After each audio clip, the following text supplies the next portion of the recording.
First deposit pay in slip form ఎలా fill చేయాలో చూసుకుందాము. అమౌంట్ డిపాజిట్ చేయాలంటే మన బ్యాంక్‌లో ఎస్‌బీఐ బ్యాంక్‌లో ఎలా ఫిల్ చేయాలో చూసుకుందాము.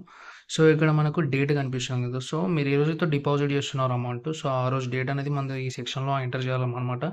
డేట్, మంత్, ఇయర్ తర్వాత మీది బ్రాంచ్ అని చూపిస్తుంది కదా! సో, అంటే మీది ఎస్‌బీఐ బ్రాంచ్ అనేది ఎక్కడ ఉంది? అంటే మీది ఏ విలేజ్‌లో ఉంది? లేకపోతే మండల్‌లో ఉంది? లేకపోతే డిస్ట్రిక్ట్‌లో ఉంది? ఎంటర్ చేయాల్సి ఉంటుంది ఆ బ్రాంచ్.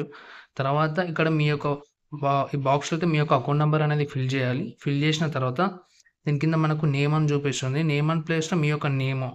తర్వాత మొబైల్ నంబర్ ప్లేస్‌లో మీ యొక్క మొబైల్ నంబర్ ఎంటర్ చేసిన తర్వాత సో, ఈమెయిల్ ఐడీ ఇస్తే ఇవ్వండి. మ్యాండేటరీ అయితే కాదు. తర్వాత మీ యొక్క రిక్వెస్ట్ ఇన్ వర్డ్స్ అని ఉంది కదా! సో, నేనైతే రూ. 1000 అయితే డిపాజిట్ చేయాలనుకుంటున్నాను. రూ. 1000 ఓన్లీ అని చెప్పేసి ఫిల్ చేసేసి మనమైతే ఎంటర్ అయితే చేయాలన్నమాట. రాయాలన్నమాట. తర్వాత ఇక్కడ కింద మనకు లైన్ గీసి తర్వాత ఇక్కడ రూ. 10,000 అని చెప్పేసి మనమైతే ఎంటర్ చేయాలి.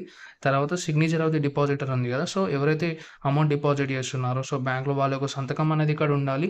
ఒకవేళ సంతకం లేకపోతే థంబ్ ఇంప్రెషన్‌తోనైనా పెట్టొచ్చనమాట.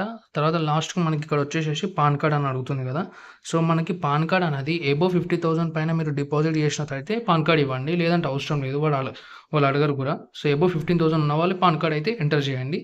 తర్వాత ఇక్కడ మనకు ఫార్మ్ 60 అని ఉంది కదా! సో, ఎవరికైతే పాన్ కార్డ్ లేదో వాళ్ళు అబోవ్ 50,000 ఎవరైతే చేస్తున్నారో సో, వాళ్ళైతే కంపల్సరీ అయితే వాళ్ళ యొక్క ఫార్మ్ 60 అనేది ఇవ్వాలి. తర్వాత ఇక్కడ మనకు క్యాష్ డిపాజిట్ అని చూపిస్తుంది కదా!